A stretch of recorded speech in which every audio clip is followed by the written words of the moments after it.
about getting everybody back together? I personally didn't bring everybody back together. I'd like to think they all came together because of me. Of course. It was great. It's we're a family. We've always been a family, and I think from the get-go we were a family. So it felt very natural. There was really not even a rusty moment. The Tim thing was obviously a little bit of a hiccup in it all, but we knew he was even there. Kind of like we know our fans are there even though they're not watching, or they're not there on set with us. But it's pretty extraordinary. Unlike, for instance, we got together 5 years after LA Law, and it was not the same thing. And I kind of get the sense when I see these Dallas things and dynasties, it's kind of like, oh, let's try to bring that back again. Whereas this was just, we took a hiatus and kind of came back and did it again.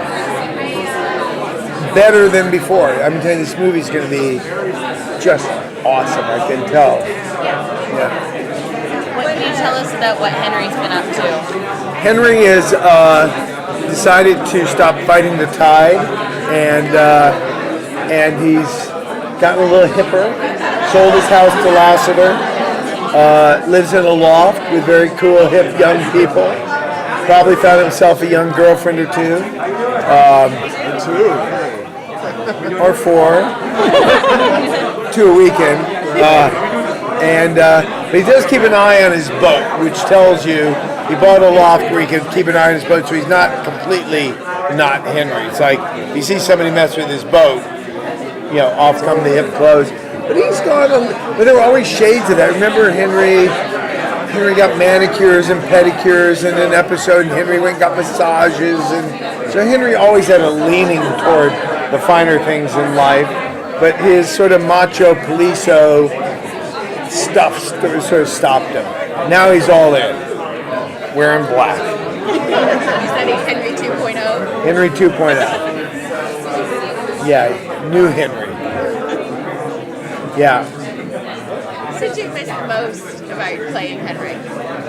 Over the years? Yeah. It wasn't really playing Henry so much. It was just really interacting with these people, and I have 4 sons, so it's not like I'm missing a relationship with the son. I get plenty of that, and there's certainly versions that are just like James, and their friends are like Dulé, so I get all that. But what? Nothing. Yeah, you used to say some shit I said about you over there. Awesome. Right over there. What was it like working on American Gods? That was great. It was really fun. Yeah, it was pretty cool. And it was. I didn't know when I took it, the whole. I mean, I knew the connection to the gun thing was there and how it sort of connected to everything that's going on. But you read a script and you sort of sit in that world with the script by itself, and there's power to it. But then you start thinking like, wow, this is really a reflection of our times. And then the way half of the visuals, you can't imagine when you're shooting it. I mean, I know the sets were big and all that, but you can't imagine this world that they created that you have no idea. When I'm marching down the street with those 30 people, it was a street in Canada. It wasn't, Vulcan. It wasn't my place. But it was fun. Ian's an old buddy, so it was fun working with him. And you just got the sense they were doing something kind of special. But it wasn't until it was out and it got the traction that it did that you realize, wow, it's great to be a part of this. I mean, the interesting thing about that was there's 5 or 6 people that are the core.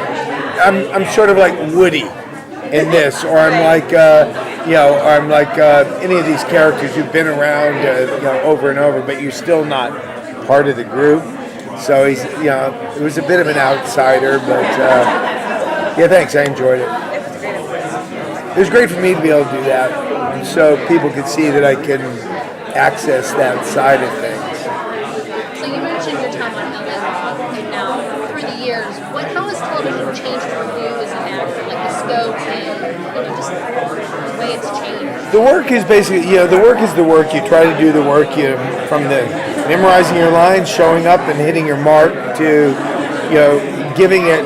I feel like I had a pretty good work ethic. I've never let too much personal stuff enter my workspace, from partying to relationships. I've pretty much valued the work. I also grew up, because of my mom being in the business, I saw how this thing can just float away if you let it go. And there's plenty of careers that you see that you go, how are you screwing that up, man? So I've always valued the work. That stayed the same. The business has become oddly a little bit more tight and rigid, which is what's fun about this, is we actually get to have fun. You feel that space we used to have.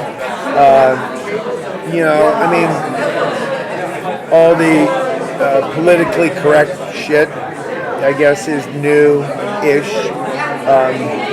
Some of it has value, some of it I think is just politically correct. But the business has become much more that. But the other thing is that it's also become, there's 1,000 things you can do. I've also been a guy who's, like I said, because I value the work. It used to be if you weren't on ABC, NBC, or CBS, then Fox, you were nobody. And then it became, okay, there's a few cable stations. And now, it used to be, okay, if it's HBO, it's okay. Now it's, I get scripts for networks that I've never heard of before. And they go, oh, no, this is good, or I'm on go meet for a YouTube show. You think, YouTube, isn't that like where I try to watch old episodes of The Gong Show or something? I mean, so there's so much opportunity, and you just have to be smart about where, as long as the work is good and the people are good, I don't really care about it has the biggest audience. That at 62, I don't have to worry about my career, my trajectory so much, as opposed to doing what I care to do. And then when I'm not, I'm in France at my house, roséed out. We're gonna wrap now. Thank you. Had a great idea for a new play. Have you written any new plays? No, I just finished this movie that I wrote, Life with Dog. That I wrote like a play. It's very small. It takes place in a house. And be on the lookout for it. Oh, thank you so much. I have a play in mind that I really want to do, but I haven't written a play in a while. I have a play called Storage, about a guy who goes into his storage locker and has all the things around him that are his life. And as he's looking for something, it's New Year's Eve, he's looking for something. As he goes into each bin, box, bag, looking for it, parts of his life come back. And I won't tell you the rest of it, but he's looking for a gun because he wants to kill himself on New Year's Eve, and he finds all this reason in his life. Thanks, guys. Thank you. I gave away the whole goddamn play.